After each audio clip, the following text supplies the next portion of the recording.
Hello and welcome to this deep dive. We are really glad you decided to join us today. We really are. Yeah, and if you are learning English or, just looking to improve your listening skills, you are in the exact right place. Absolutely. Today, we're doing something a bit special.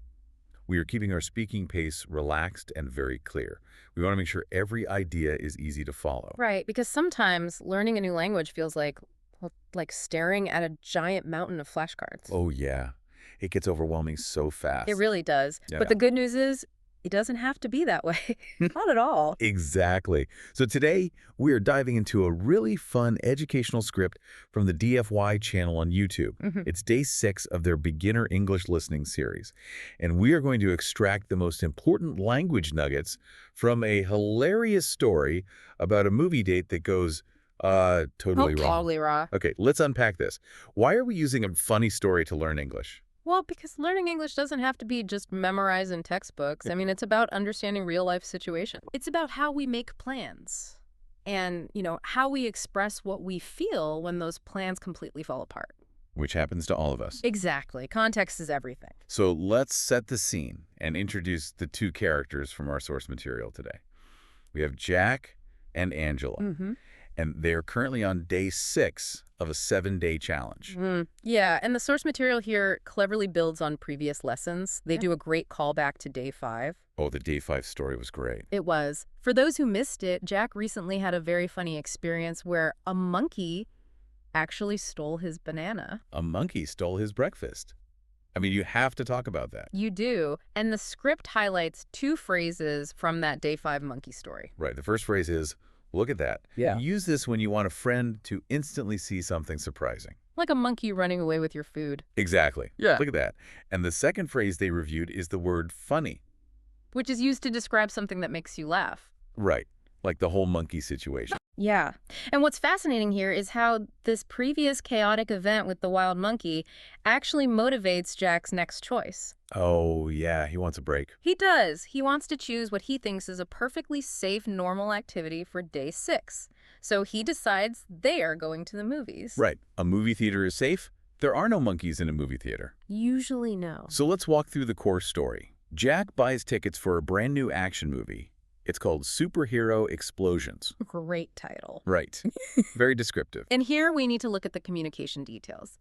Angela asks about the time. And Jack confidently says the movie starts at 3:00 p.m. 3 p.m. Got it. Yeah. And he suggests they meet at the theater at 2:45. That's a good plan. Meet 15 minutes early, get some snacks. Exactly. So, picture this. They get to the cinema, they buy a huge bucket of popcorn, and they walk into theater number 5. They sit down, and the lights slowly go dark. Jack is leaning back, totally ready for loud action and superhero explosions. The tension is building. But here's where it gets really interesting. Instead of loud action and explosions, this soft, happy, gentle music starts playing. Yeah. Yeah. A bright pink cartoon pig walks onto the big screen, singing the ABCs. Wow. It is not superhero explosions. It is Peppa Pig's Big Adventure. That is quite a mix-up, and this is the crucial analysis of the mistake right here. Jack pulls out his ticket to check it. What does it say?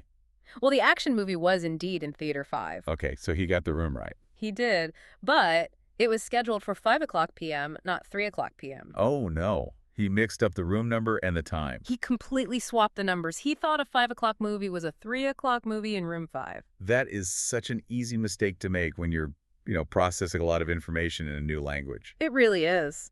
And the source video suggests a hilarious visual for the YouTube thumbnail to capture this. I love this. So good. It suggests showing Jack and Angela sitting in the theater wearing those big 3D glasses. Right. But they are looking at a baby cartoon on the screen. Yeah.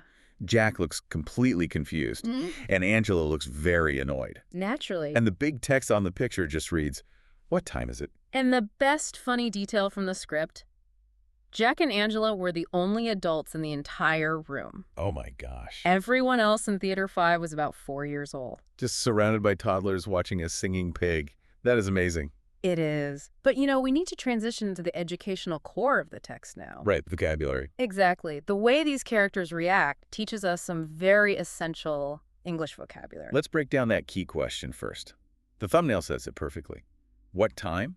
Like, what time does the movie start? Or just, what time is it? Yeah, and if we connect this to the bigger picture, what time is really one of the most vital phrases in English for making plans. It dictates everything. It does. Bus schedules, meetings, dinner dates, and as Jack proved, getting what time wrong changes your entire day. You end up watching a cartoon pig instead of an action hero. Okay, let's talk about the feeling words they introduce. The first one is excited. Excited, yes. This means being very happy and, really looking forward to something. Jack and Angela were very excited for the action movie. They had high energy. Right. But then the script introduces the opposite feeling. Yes, the word bored. Bored. Which means having nothing to do and just completely lacking interest in what is happening. Angela was extremely bored during the pig movie. Which makes sense. Yeah. But I have to laugh at the contrast in the story here. How so? Well, Angela was super bored, right? Right. But Jack actually sat there, ate all his popcorn, and watched the entire Peppa Pig movie. He really committed to the mistake. He did. He even claimed the pig had a very interesting adventure. Hey, he made the best of it. He really did. All right, now I want to talk directly to you, the listener. We want to bring you into the active practice portion of the DFY channel script. This is the most important part. It is. So wherever you are right now, I want you to mentally grab a pen and paper. Get ready to practice. We want you to think about how you would say, what time does the movie start? Try to imagine saying it loudly and clearly. What time does the movie start? Exactly. And now we want you to physically engage, just like the source material suggests. Using your body helps your brain remember. It really does. So try this. Make a big, happy face, smile wide, and say out loud, I am very excited. Feel that energy. Right. Now do the opposite. Let your face drop. Make a sleepy face and say, I'm bored. You can feel the difference in those two words right away. So what does this all mean? Well, the source text uses a great idiom here. Practice makes perfect. Practice makes perfect. It means the more you repeat these phrases, the easier they become. Exactly. And this is only day 6. Oh, right, there's more. The script teases that their final lesson, day 7, will be about going on a trip. That sounds super useful. It will be. So we want to remind you to like and subscribe to your own learning journey. Keep showing up. Just keep practicing. Okay, let's summarize our deep dive for today. Let's do it. We took a simple, funny story about a scheduling mistake at a movie theater, and we used it to master asking about the time. What time is it? Right. And we also learned how to express whether we feel excited or bored. Which is such practical vocabulary. And this raises an important question. Oh. Yeah, a thought for you to take away today. Think about a time in your own life when you completely misunderstood a plan. Oh, we've all done it. Or maybe you showed up at the wrong time, just like Jack. I've definitely done that. If you had to describe that funny mistake to a friend in English today, using only simple words like excited, bored, and what time, how would you tell your story? That is a great challenge. Taking your real memories and using your new English words to talk about them. It makes the language real. It really does. Well, thank you so much for joining this special, relaxed-paced deep dive today. It was a lot of fun. It was. Keep practicing, don't be afraid to make mistakes, and we will catch you next time.